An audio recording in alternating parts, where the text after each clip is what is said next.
Right, welcome back to Accessibility.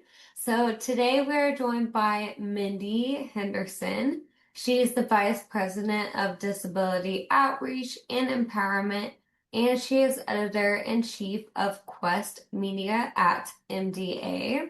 She's also an author, speaker, advocate, and an incredible voice in the disability community. Mindy, thank you so much for joining us today. Oh my gosh, thank you for having me. I'm so excited to be here. So let's start at the beginning. Can you tell us about your SMA diagnosis? Yeah, so I was diagnosed with spinal muscular atrophy when I was about 15 months old.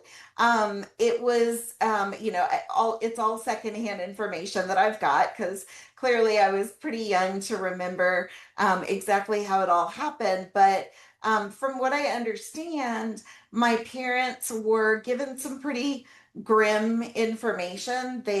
I'm not going to tell you how old I am, but this was a while ago.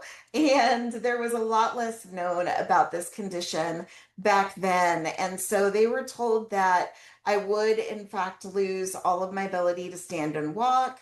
That they were actually told that I would lose all of my cognitive function. And they were told that I probably wouldn't live to be three. And so that was a pretty heavy set of information for my parents to have received. But fortunately for me, they had their own bit of a stubborn streak and they didn't take the information lying down.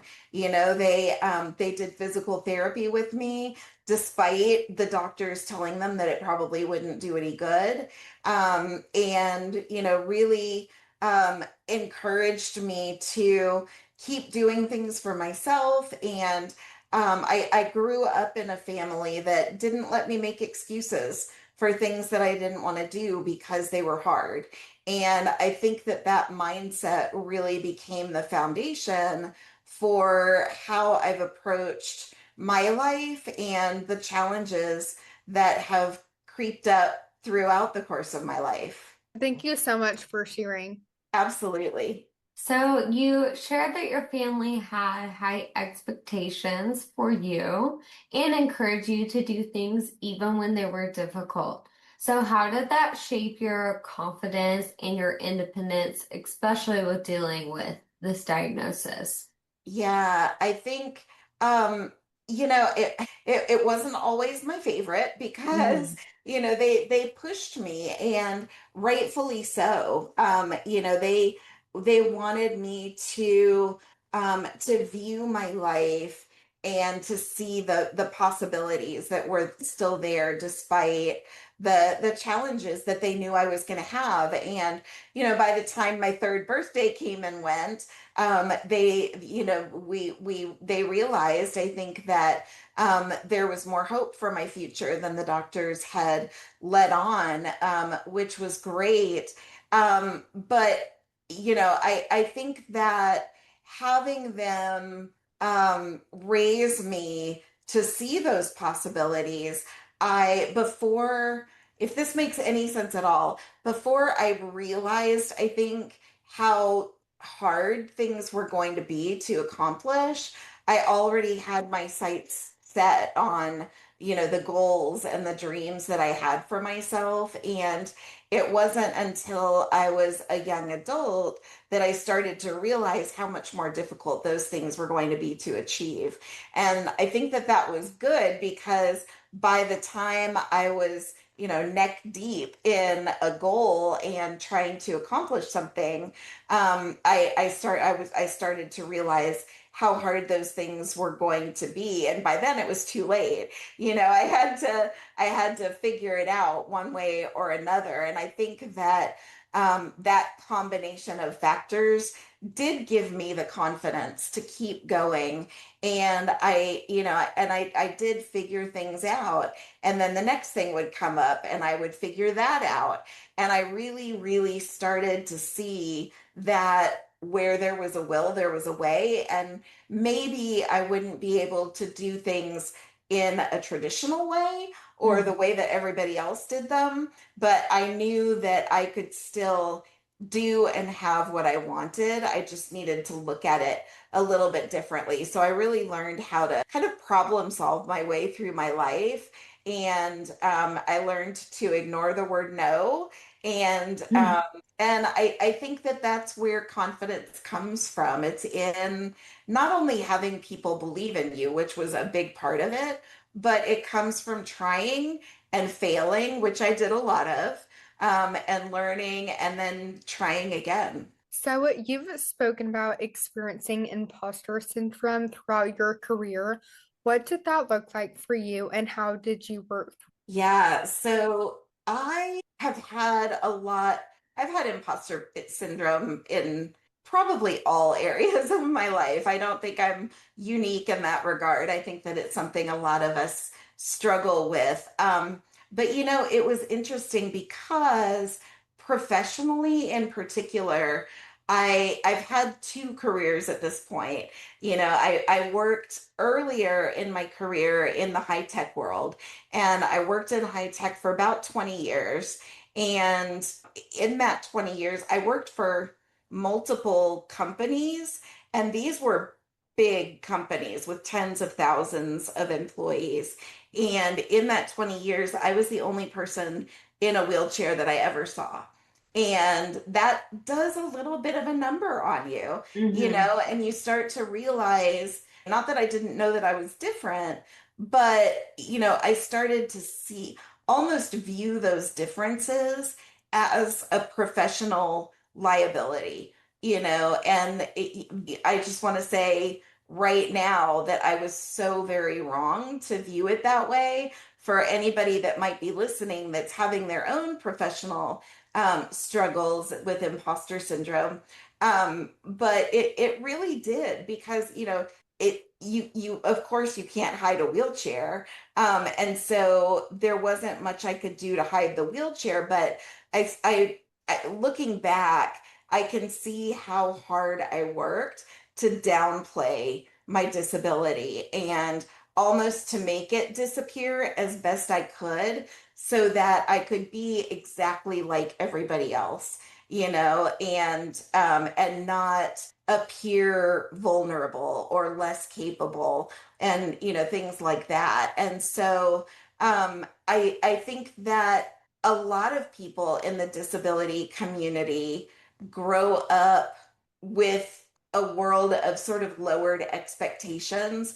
We're constantly underestimated at every turn. And so it was a real struggle. And unfortunately, it wasn't until I made this career jump, moved into the work that I'm doing now, where I realized the truth of all of it is that my disability had given me some really valuable leadership skills, things like resilience and creativity and adaptability and problem solving. And, I know now that confidence isn't the absence of doubt, it's moving forward and keeping going despite despite the doubt that you may have. Very well spoken. And that was great advice. I love how you said that having a disability brings skills like adapting to the table and creativity. That's so true. Yeah, Mhm. it really does. I definitely relate to a lot of what you said, just still working in the corporate world and having a disability. I think you hit a great point that a lot of us with a disability feel like we have to take on so much more of the division of labor just because we have a disability and we don't want to be viewed as less than. Yeah. So I'm sure that's something all of our listeners can relate to. I'd love to work towards a workplace culture where we're seen as equals and we're seen as not someone who can do less or not someone that, they're afraid to give us projects or they're afraid to give us a certain amount of workload because we can't handle it. Because I feel like it's almost the opposite, right? a lot of people with disabilities feel like they have to work so much harder just to be viewed as an equal. Yeah, it's true. And that was really well said, and I think, disability or not, I think what employers could benefit from is a mindset change, just to understand that every single person has life experiences that, like we talked about, have created sort of innate skills in them that they can benefit from, and embracing them rather than judging what Mhm. those life experiences might have been. Um, and I'm right there with you. I think that there are a lot of employers out there who are trying to be more inclusive, and that's wonderful. And I encourage anyone who's listening to keep doing that. And I think a lot of people um, don't know how, and there's this sensitivity still around disability that can almost be paralyzing because people, there's something about disability that people don't want to hurt your feelings, and they want to be sensitive, which is Mhm. great.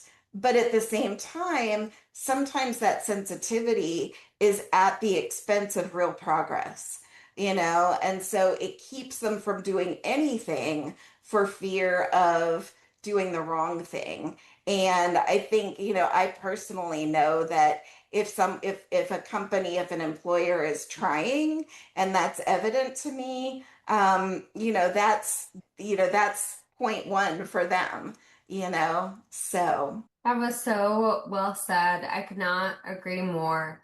I think a lot of employers might be nervous to, hire someone with a disability because that might come with certain accommodations or things like that. But it's actually the opposite. We have so much innate experience that makes us such a marketable candidate, just dealing with the day-to-day difficulties that we experience. We have problem solving skills. We have a way to be creative and address the problem in a different way. We have advocacy skills. We have ways that we communicate differently. And I think that's all a great marketable way to look at yourself with a disability. it is. And the other thing that's coming to mind for me is that I think that anytime you put someone in an environment where they fear judgment or they feel like they can't lean into exactly who they are, um, I think that it causes, for me as an employee, I think I did a disservice to my employers because I was kind of hiding, and in that hiding, it kept me from living into who I could fully be for myself, but also for that employer, and being as effective as I could be. And I know that now. Unfortunately, in the moment, I didn't quite know it, but I think it's an important point. Well, thank you for sharing all of that and being candid about what it's like being in the workplace, being a wheelchair user. You did share with us that your position unfortunately was eliminated, but this had you go through a lengthy job search, and it ultimately did lead to a major turning point, I would say, for the better. So, can you tell us about that experience as well? Yeah, it was really, really, really hard. It was about at this point, oh gosh, probably 6 years ago. The company I was working for was acquired, and when that happens, a lot of times they reorganize and they do different things, and positions are eliminated, and that's what happened in my case. And at that point, like I said, I'd been in the workforce for 20 years, and I had gained a lot of really marketable skills and had kind of moved up the ladder in the jobs that I had had. But 10 months after I left that last position, I was still looking for work. And it was a surprise to me. I had never quite encountered a period in my career like this. And I was definitely aware of some biases and things as I was interviewing for jobs. But I will say, I think that it ended up being the best thing that could have happened for me because I'm in a job now that I never thought I would be the person that woke up every day and loved their job. And, you know, they say if you do what you love, you never work a day in your life. And that's really, really how I feel now. And so it's actually been a real blessing.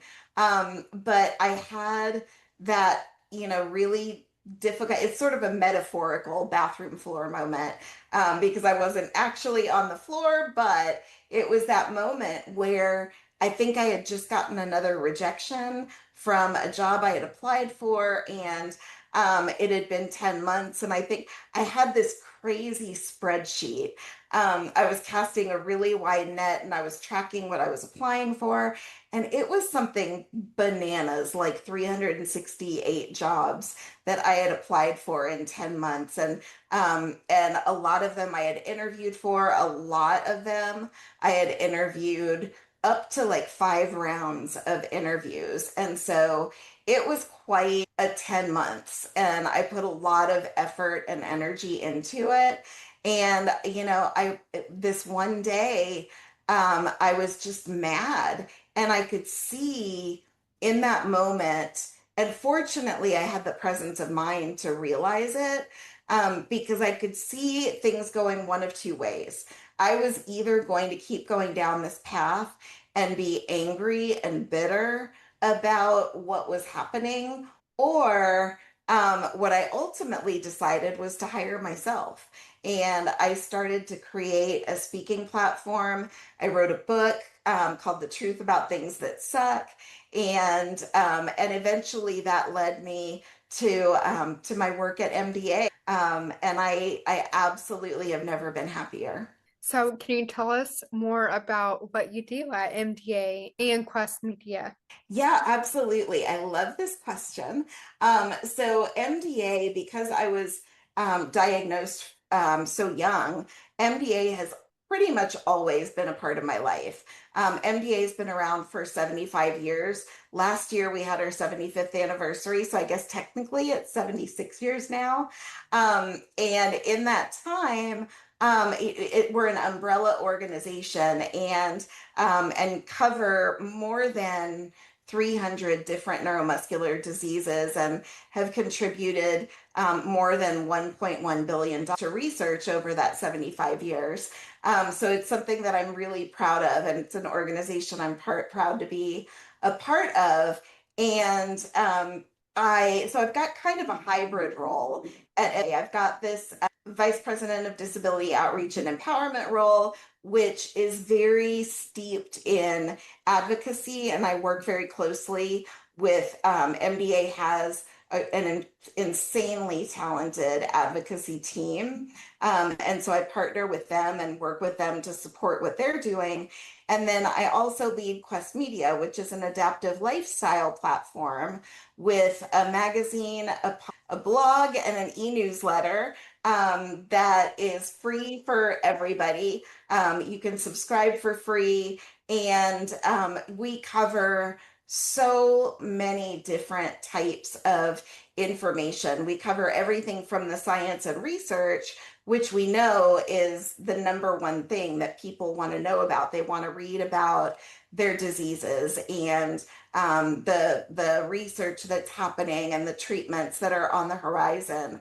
And then we delve into the adaptive lifestyle piece. So everything from adaptive travel to employment to education, adaptive fashion, you name it, I think we've covered it. It's so much fun. And honestly, I go to work every day and I feel like I'm cheating because I sit at my desk and I think about well, what information would I like to learn about today? What do I feel? Well, I need some adaptive clothing. And so we go and write stories about that and talk to the experts and members of the community about all of those topics. And so it's a really fun job. MDA connects um, people really at all points of their journey with neuromuscular disease. We connect researchers and healthcare and advocacy, education and community, and get all of those people talking to each other. And that's, I think, really sort of the touch point of Quest Media is, telling those stories and putting people in contact with each other and making sure that everyone, regardless of which of those roles I just mentioned, including patients and caregivers and families, giving them all the tools and the information and the resources that they need. Well, thank you so much for your contribution and your role at MTA. It is so important. You were helping so many people. I can say, having a rare disease myself, it's very isolating to Mhm. live in a world where a lot of people don't understand. So that advocacy and connection and those resources for adaptive clothing, which I love fashion, that's very helpful and very exciting for me to read that people care about that too. And it's exciting for me to read. Yeah, and you make a really good point because I think you nailed it that living with any disability, I think, but particularly a rare disease where people know so little about what you're dealing with and what you're struggling with, it is really, really isolating. And there's, the communities of people that are affected by these conditions are smaller, and it's harder to find people who really understand you. And that's also one of the things that I really love about MDA. Starting when I think I started going to MDA summer camps. And if you don't know about these camps, they're designed basically to make your disability disappear for a week out of the year, and you're surrounded by other people who are like you, and you don't even have to say anything to each other. You just know that you understand each other, and it's a really beautiful thing. Can you go as an adult or is it only for kids? It is just for kids, but there are other things that MDA does that connects people to each other. We have actually a program called Connections where you can get connected to whatever you want. If you are looking for another person living with your condition, or if you're a parent and you want to find someone who understands what you're going through with your child, things like that. If you're a caregiver and you want support, we can connect you to all of those people. So it's a special organization.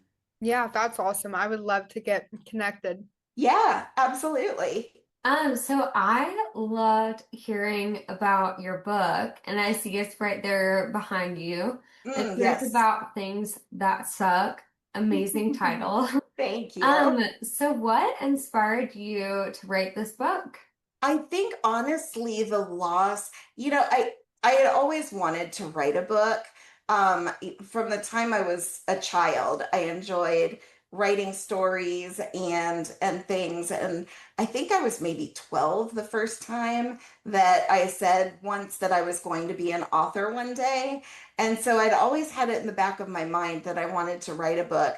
But I think that the loss of that job that we talked about was really the catalyst because I had sort of been dipping my toe in the pond of like social media and telling some of my truths and talking more openly about what life was like living with a disability and job hunting and the different challenges that I faced. And I decided that I wanted to write a book about resilience and about overcoming adversity, almost as in opposition of what I was going through, because like I said, I didn't want to be this bitter, angry person. I wanted to focus on, the positives and the possibilities that were yet to come. And I knew that I had gotten through a lot of my life um, by looking at things through a certain lens. And I wanted to share that with people who were maybe facing a struggle like the one that I was facing. But I didn't want it to be strictly a disability book.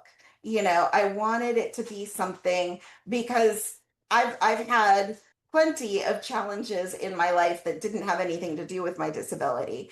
And so I wanted it to be a resource that people could pick up and find themselves somewhere in the pages. And so I structured the chapters to be each chapter is a different topic. There is a chapter on job loss, there's a chapter on disability and illness, there's a chapter on shame, there's a chapter on regret. And so that's kind of how this book came about, sort of organically over time. Yeah, that's so relatable. I love how you made it appeal to people who don't have disabilities as well. And I also like describe FA to my friends when I'm frustrated, like this is just my thing, and we all have our things. And It's true. that's so true. I mean, our disability is not the only hard thing that happens in life. There are Mhm. other hard things we go through. So I'm really Yeah. excited to read it. Is it out right now or is it coming out? No, it's out. It's actually been out for I want to say like 2 years now. Okay. So yeah, you can find it most of the places where you can find where you buy books. Yeah, I would love to read it. Oh, So, how did you get the confidence to write a book, to build a speaking career, to start a podcast? I think it wasn't something that happened overnight. I think that it was a lot of baby steps that added up to it was lifelong ambitions combined with baby steps. Let me put it that way. Because for a very long time, I'd known that I wanted to write for a very long time, maybe not as long as that, but I knew that I wanted some portion of my career to be speaking. And I think I learned the value of storytelling really early in my life. I was an ambassador for the Muscular Dystrophy Association as a child. So I actually gave my first speech when I was 4. And it was terrible. But it taught me that we all have something to say, and it taught me the power of sharing those things, and it taught me that people wanted to hear it. I think that that's a big part of connection and how we connect to each other is by sharing our experiences and our stories. And so, I think that with the loss of that job, I started doing some of the social media, and I saw that people were responding to what I had to say online. And I was like, well, you know what? Maybe there's something to this, and maybe I should take advantage of having the time off and, kind of go all in. And that's exactly what I did. I started calling myself a professional speaker and getting speaking jobs. And I wrote the book and I got the book published. And I think anytime you start to have some success at something, it just builds your confidence and you can move on to the next step and then the next step after that. Well, you're very well spoken and very relatable. So, thank you Thank from me you. and a lot of other people for just being an inspiration and writing Yeah. a book and running Quest Media. You're really helping people. Thank you. Um, That means honestly, that means everything to hear you say that. It's why I do it. And part of it is selfish because I'm doing a job that I love and I'm putting together information and resources that I know that I need. But this community has really become my world. And so I hope every single day that I'm doing something that helps them.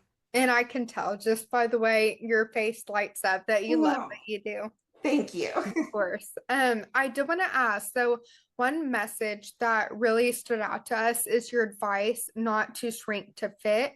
What does that mean? Yeah, I think I really it's all about not letting the world impose its ideas on you, and I definitely did that in my the first career that I had.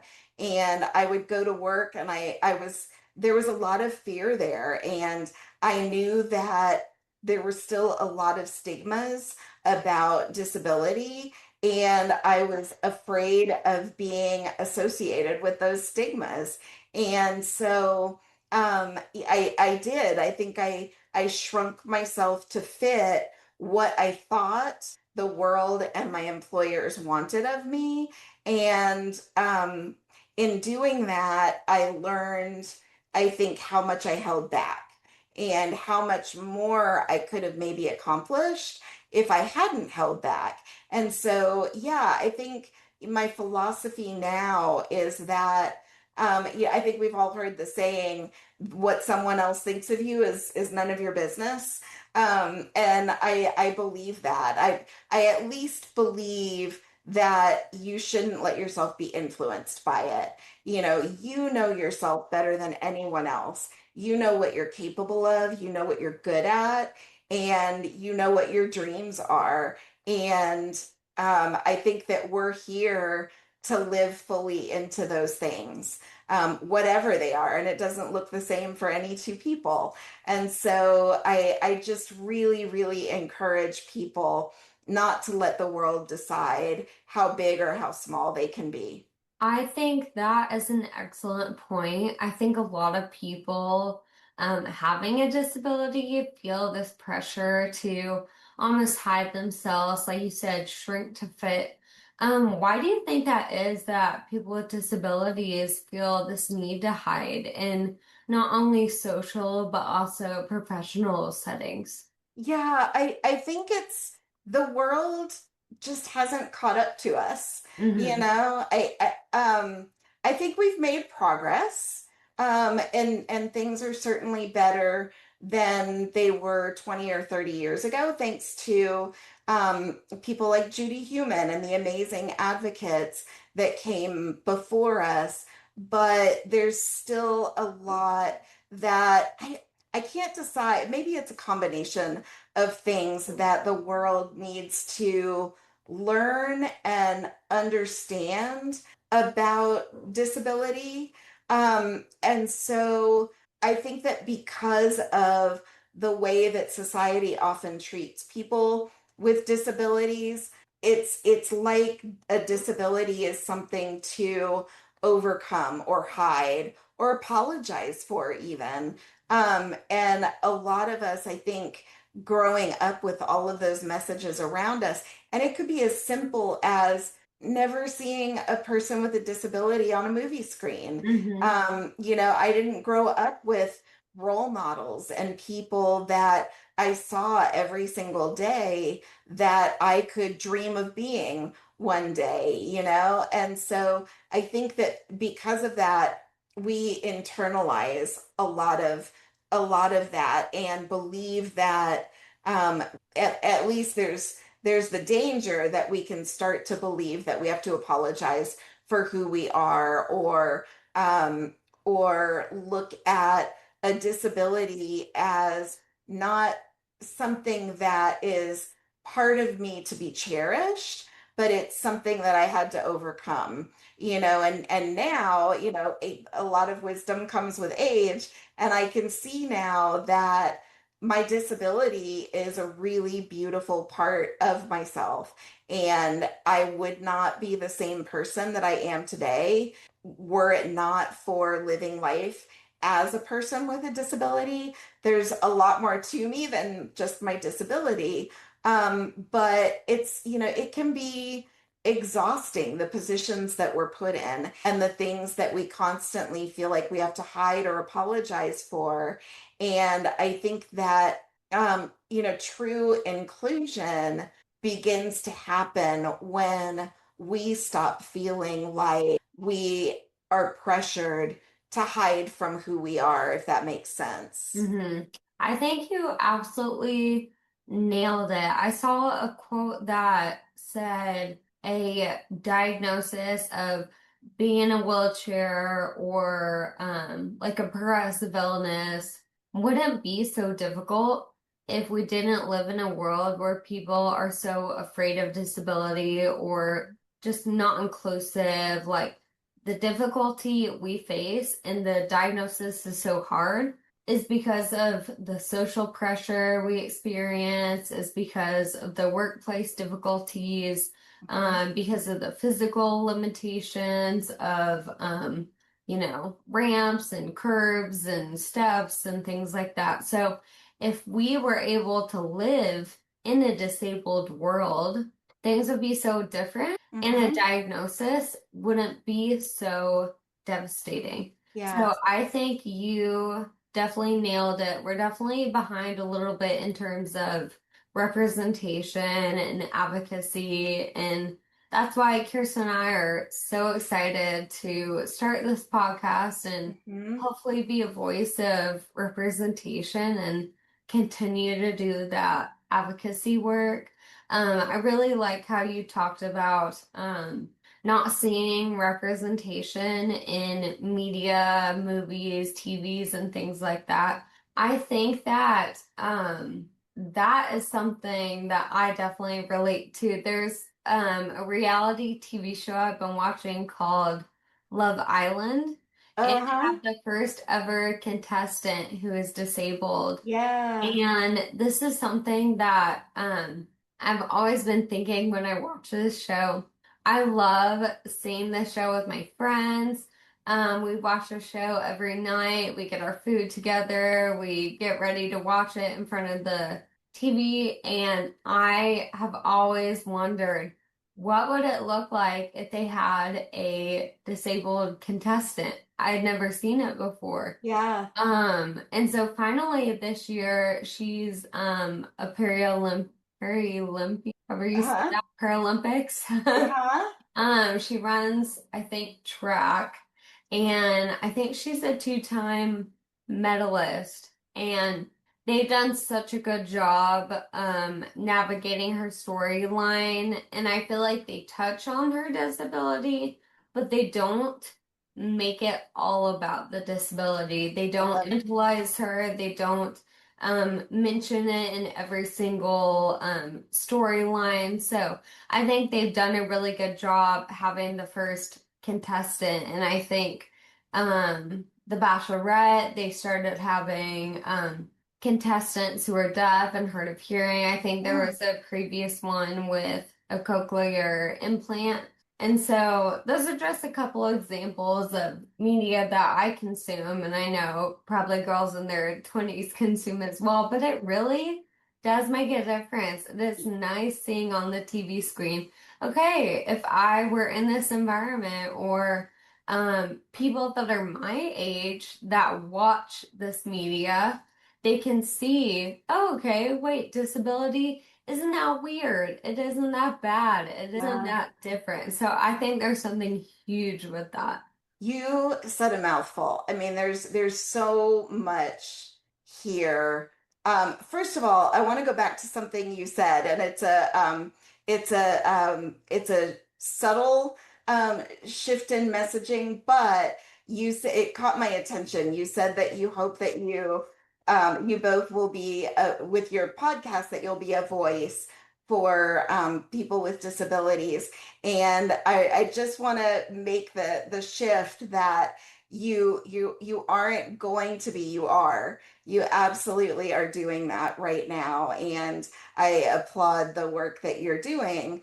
Um, and as far as representation in media goes, you're absolutely right, because I think the absence of something implies almost on the down low that there's something wrong with what's not present, And so I think I grew up having it reinforced in my mind that because I didn't see people in wheelchairs on TV or in magazines or whatever the case may be, it just sort of reinforced the idea in my mind that there was something wrong with it and that I wasn't okay.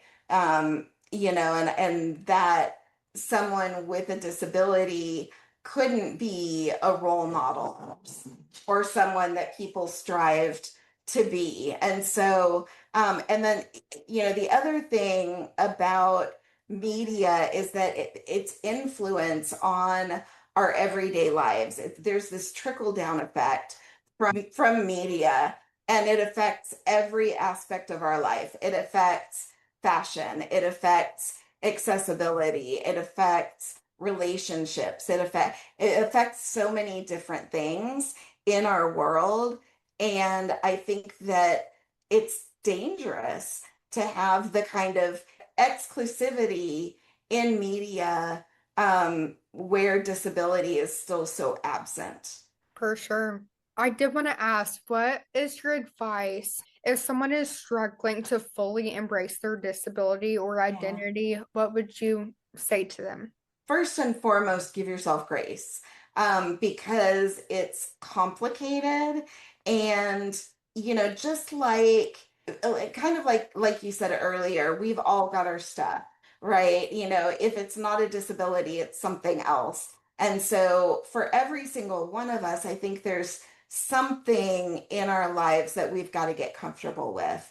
And a lot, I probably can't say everyone, but I think the vast majority of us go on a lifelong journey to get to know ourselves, and something like a disability, like I said, it's complicated, and it's complicated because of and media, like we just talked about. It's complicated because of stigmas and even internalized ableism. I learned not so long ago was actually a thing. And so it's a process to get comfortable with it, to get to know it, and to figure out what role it's going to play in your life. It may be a primary role, it may be a supporting character, but it takes time, and just like any other aspect of our humanness and who we are as people. The other thing that I'll say is I think community makes a huge difference. And anytime you can find a community of people who understand you and live with some of the same things that you do, um, it's going to be helpful. It's sort of life-giving, honestly. And the neuromuscular disease community, especially, I think, the disability community at large, is very much, we're there for each other in a way that I don't know other communities are. But I've seen, especially in the job that I'm in now, I've seen how people show up for each other. And, we're amazing at life hacks. And, if you've got a problem, the community around you can solve it. And so talk to people who understand your experiences. And I think one of just the most powerful realizations in this whole journey is understanding, even though it may feel like it a lot of the time, you're actually not alone. There are people out there and who are accessible to you. You just have to reach out and find each other. I agree. The neuromuscular community is very close and very there for each other.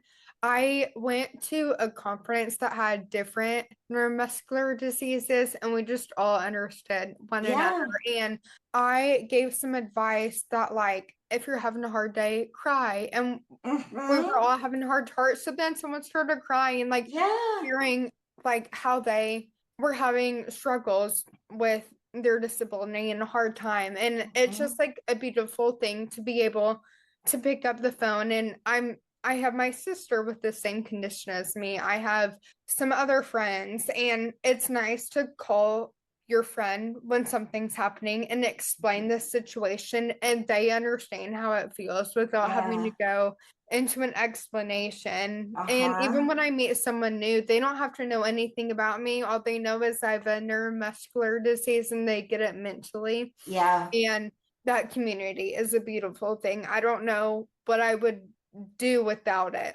It's true. It's just this unspoken understanding, and it's special and it's necessary, and I think it's just so helpful. Yeah. I also love how you touched on the concept of inner ableism. Yeah. I feel like that is something that I constantly experience within self-talk, and it's something that I'm trying to challenge and navigate with myself. I find myself living life to almost consult other people with my disability or pay attention to what my perception looks like having a disability.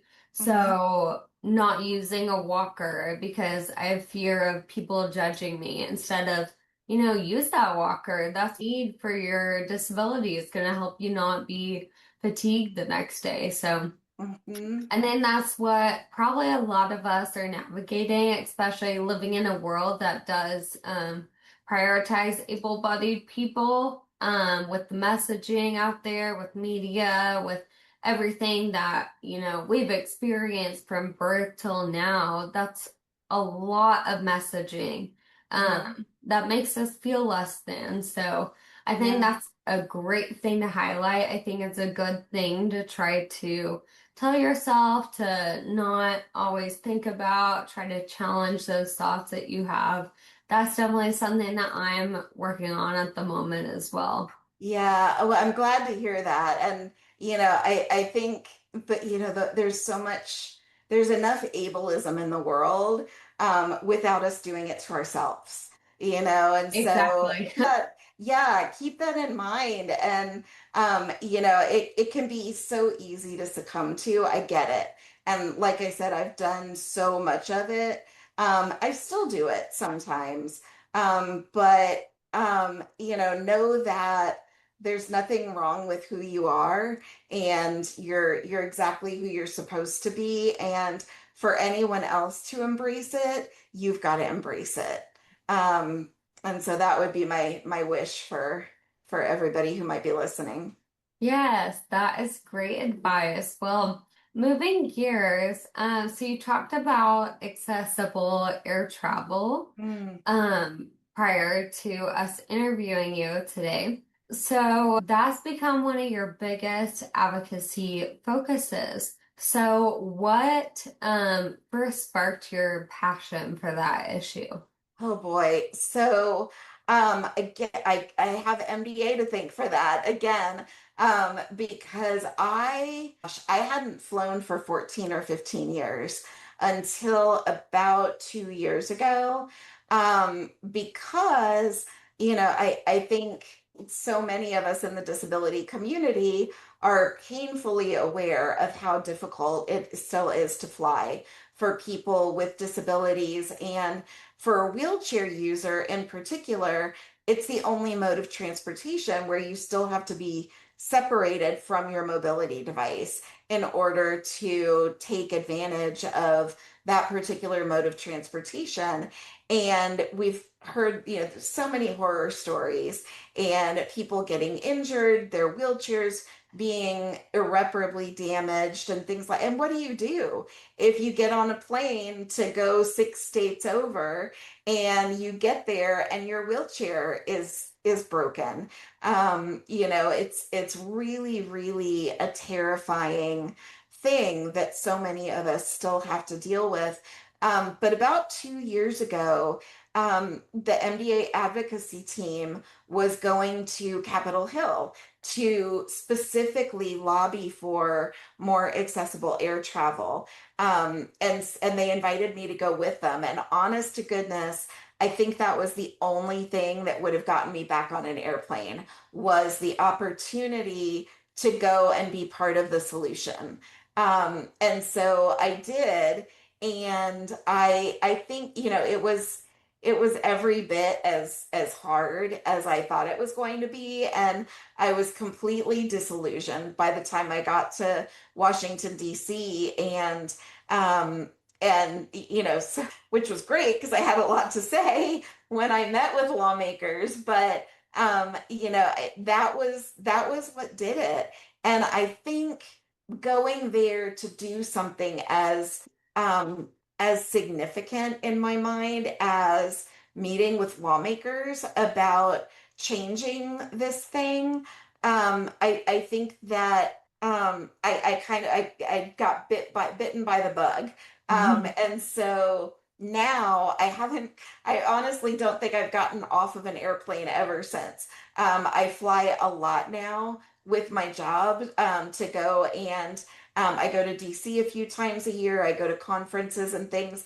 And I think it really showed me or renewed the knowledge of what I was missing out on. There were jobs that I didn't take because of travel requirements. And then, just in my personal life, so many places that I want to see and things that I want to do, and I'm not doing them because I was afraid to get on an airplane. Rightfully so. It's risky, and it's under the best of circumstances. It's it's not fun. I've had good trips and I've had bad trips, and even the good trips, it's stress inducing, and it's a little bit terrifying because there's so many points of failure along the way where things can go wrong. I've been injured through transfers, getting in and out of the plane seats, and it's a very, very real issue. And I say it all the time, but this is 2026. We've got to do better. And we're capable of doing better. The problem can be solved. And we've got proof of concept of wheelchair spots on airplanes and things. It's just something that everybody needs to get on board, so to speak, and fix the problem. And there are so many people that are well intentioned and are working on the problem. It's a highly regulated industry, which makes it really, really difficult to engineer the solution to. But we know we can do it. Now we just gotta put our money where put the money where the mouth is. Put our money where our mouth is. Yeah. Wow, that was way harder than it should have been. And make it happen. So when you think about the future, what changes would you make that would make the biggest difference for accessible or for disabled travelers? With respect to air travel, Yes. yeah, so actually, I think that one of the biggest things that could be done is actually scheduled to the deadline for it is at the end. I think it's June 26th or 27th. So year in the fall of there was a wheelchair user rule that was passed by the Department of Transportation. And there were a lot of really important components of that, but one of them in particular was training. And so by the end of this month, all airlines are required to have revamped their training policies for anyone who is either handling a mobility device or helping with transfers. And I've slowly started to see some progress in this area, as I've been flying over the last 6 months to a year, I've been seeing improvements. And because of what I do for a living, I talk to people that are helping me and I ask them questions. And, we have conversations about what might be happening on their end that's making the difference. And I've had people talk to me about training and things. And I think that short of having wheelchair spots on airplanes, I think that that's going to be one of the most impactful things that can happen because I try to be an optimist in most of the way that I view the world. And I think that, nobody wants to drop me any more than I want to be dropped. But under the best of circumstances, things happen. People lose their footing, people lose their grip. And so that's when accidents happen. But with better training, with people having a better understanding of communication and handling passengers with disabilities and what the vulnerable spots are on mobility devices, how to um, lift them, how to lean them over to get them in the cargo door, things like that. I think that, the idea is hopefully that we'll see a big decline in the number of incidences of injuries or damage to mobility devices. So that is coming. It's right around the corner. And I think that that's the thing that I'm the most hopeful about, that's going to make a difference. I'm really inspired by the fact that you got to do some advocacy work on a legislation aspect. And so, what advice do you have to either young professionals or people that are passionate about disability work and they're either wanting to create their own legislation or have their voices be heard in that way? That's a great question. I think one thing that you can do, I mean, information is power, right? And so I think the more you can educate yourself about the laws and the regulations and things, know your rights. And so, dig in and do a little bit of research. In fact, I'll go ahead and talk about some information that we're actually working on right now with Quest Media. We've got a magazine issue coming out in September, and it's going to be a huge, or there's going to be an article that's a huge overview of lots of different disability laws, the ADA, the Rehab Act, the Air Carriers Access Act, on and on and on. And then leading up to that, we're writing individual articles or sort of primer documents that will be available on the blog so that people can dig in and get more information. So we're writing a specific piece about the AA, for example, and a different one on the Rehab Act and on and on. And so this package of information is all going to be rolled out in September when this magazine issue comes out.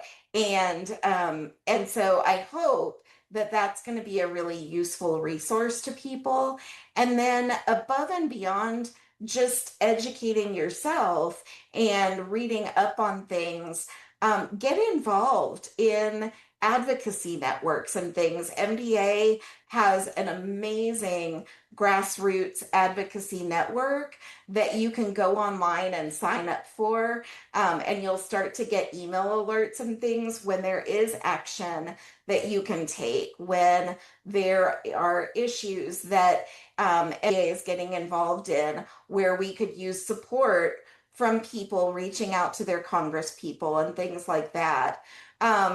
And I think that people overlook the importance of local, I don't like the word politics, but kind of, or local government maybe is a better way of putting it. We all live in cities where they have town halls and our Congress people get in front of people. They shake hands, they listen to what people are dealing with. And that's where it all starts. So I think that that's a really important piece of the equation. Absolutely. One of my friends went to her local congressman and advocated for FA, and then they were able to donate money for FA. So it Uh-huh. really does make a difference, and Well, it yeah. educate congressmen on these laws. Yeah, and that's the thing is that I think people forget. I think we tend to put our elected officials up on a pedestal, but truth be told, they work for us, Right. and so you are completely within your rights to call their office and speak to their staff about what's important to you and even to request a meeting with your congressperson. Don't be shy. I think there's a lot of opportunity to do a lot of good. I think Absolutely. that's I think that's a great point because we experience the disability day to day. We Mhm. know what we're struggling with.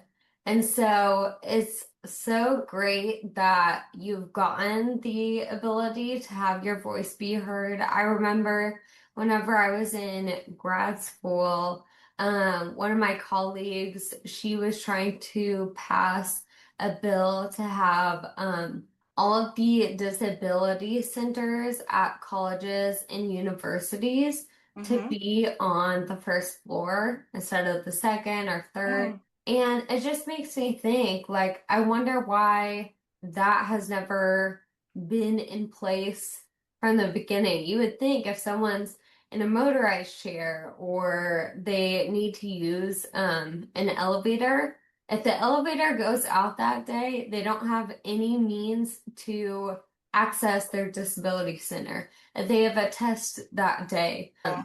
they can't take the test anymore at the disability center. So I Mhm. think advocacy work in terms of legislation is a great thing to do. I agree. Contact your local representatives and inspire yourself to make change if you guys are listening. You never know what you could get if you don't ask. Closed mouths don't get fed. So everyone, please contact your local representative. So important. Yeah, you can guarantee that if you don't ask, the answer will always be no.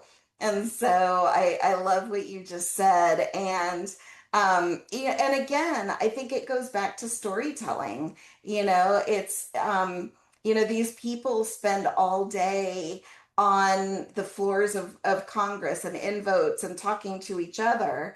But I think what makes an impact is hearing from us and hearing our stories. That's what they remember. And so I think that if it's something that you're interested in doing, I really encourage it. Absolutely. So I wanted to switch gears for some fun questions. Mm. So you mentioned to us that you love coffee shops. What is your go-to coffee order? Oh, I love this question. I could talk coffee all day. So it depends on what time of year it is. I would say that more often than not, I am pretty simple. I like a non-fat or an oat milk latte. Sometimes sugar-free latte. But at the holidays, I love, love, love a peppermint mocha. That's like Christmas in a cup. That sounds good. I'm a pumpkin girl around the Mm. holidays. I love pumpkin everything. Nice. Pumpkin is good. I'm curious, have you ever tried tea or chai tea before? I've had chai around the holidays. And that also tastes like Christmas in a cup. It's very like cinnamon and oh, it's so delicious. It is. And now they do all kinds of creative things with chai now. I have tried it. And I've got to say the peppermint mocha sort of rises to the top of my priority list at the holidays. But you're right. A chai is if you're longing for the holidays in April, that could be a good way to capture some of the holidays. Well, you are also a reader. So, is there any books that you would recommend that you've read recently? That's a good question. I love to read. Let's see here. Um, I love, I don't have nearly as much time as I would like to read. I try really hard to listen to a nonfiction book for 10 to 15 minutes a couple of times a week before I start work. And so I listen to books about communication or relationships, things like that. I actually, um, oh gosh, I'm blanking on the name of it, but it's like an 800-year-old book that I read. But it stands the test of time. Dale Carnegie is the author, and I'm totally blanking on the name of it. But that's one of the things that I love to do. How to Win Friends and Influence People. Yes. Okay. Yes. I was wondering if it was that one. I remember Yeah. reading that in grad school, and there's so many interesting ways that he talks about human behavior and communication Mhm. that if you guys haven't read that, even if you're not, super interested in psychology or behavioral analysis, it's Yeah. just so useful for your day-to-day life. Yes. So that one I finished recently. I also fairly recently I'd heard about it for years and can't believe I never read it, but Man's Search for Meaning was another one that was really, really good. And then if I'm looking for something lighter, I'll just say I love Kristen Hanna anything. I can like throw a dart at a stack of her books and know that whatever I'm going to read is going to be fantastic, and I'll probably cry, but I'll also laugh. And they're great summer reads. I need to read her books. I need recommendations. I normally read Colleen Hoover books and I can knock it out in like 2 days. Also good. They're Yes. addicting. Uh-huh. Yep. So you've worn so many hats throughout your life: tech professional, advocate, author, speaker, podcaster, mom. Which role has taught you the most about yourself? That's a really hard question.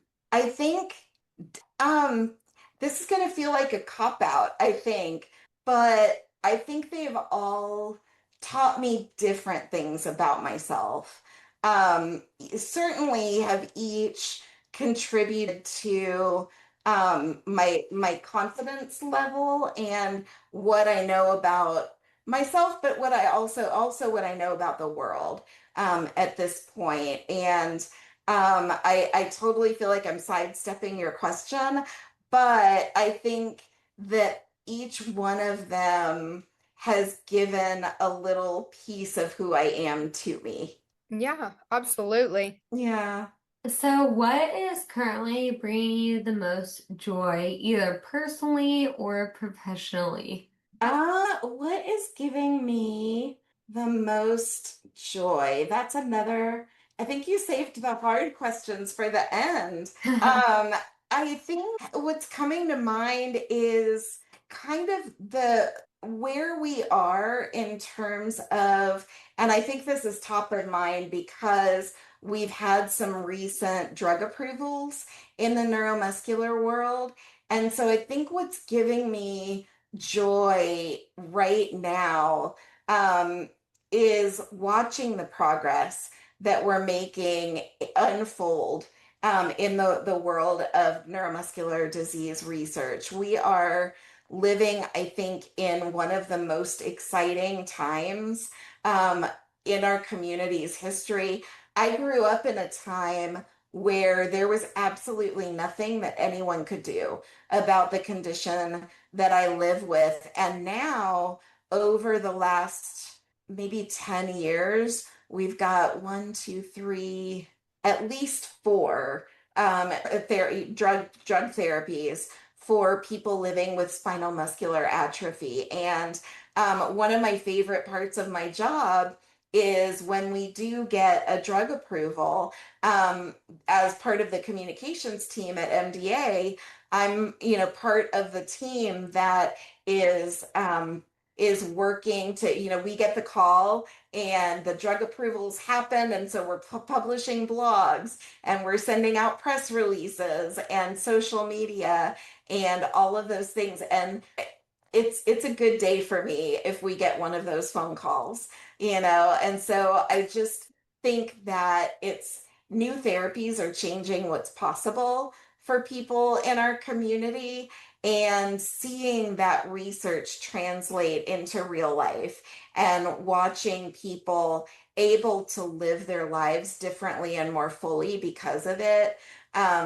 It just, the words don't exist to talk about how much happiness and fulfillment it brings me. Absolutely. Drug approvals are just so exciting. And it's exciting to look at similar conditions and seeing there's drug approvals that are really working. And there's one that's approved for FA to help slow down progression, but Mm-hmm. it's really making a positive impact in my life. Oh, It good. helps with brain fog, and I feel like I wouldn't be able to work full time if I wasn't on this medication. So Yeah. we're coming a long ways in the past 10 years, and it's so exciting. And I am super hopeful that there's going to be a cure for FA. And yeah, just seeing all these developments and all of these scientists working on it is so exciting that so many people care about disabilities. Yeah, it really is, and I believe wholeheartedly that those cures and those additional treatments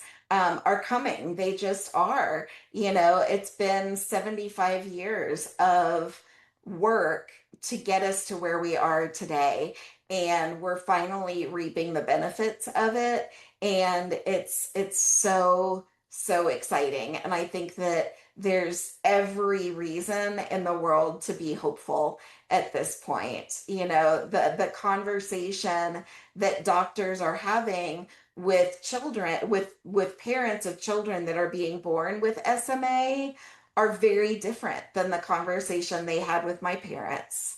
And that's exciting. Absolutely. Before we wrap up, where can our listeners connect with you, learn more about your book, or book you for speaking engagements? Yes, I am very, very active on LinkedIn. Just my name, Mindy Henderson, and you'll find me. So LinkedIn is probably one of the best places to get in touch with me. Shoot me a DM, connect with me. I also would say Quest Media. The website is mdaquest.org, and there's places there where you can reach out, and I get emails from the Quest Media website that our readers send in to us. So I would absolutely love to connect with anyone who's listening. I'm also on Instagram. I'm not quite as active there, but you can find me there. Well, Mindy, thank you so much for spending time with us today and sharing your experiences, wisdom, and advocacy journey. I definitely loved getting the chance to interview you. This was so fun, and just thank you so much. Thank you. It was fun. It was definitely the highlight of my day. I love talking to you both, and I love your podcast and what you're doing in the world. So I can't wait to keep watching your journey. Thank you so much. And it was the highlight of our day to talk to you Oh, as well. And thank you all for listening to the Accessibility Podcast. Until next time, keep advocating, keep learning, and keep spilling the tea.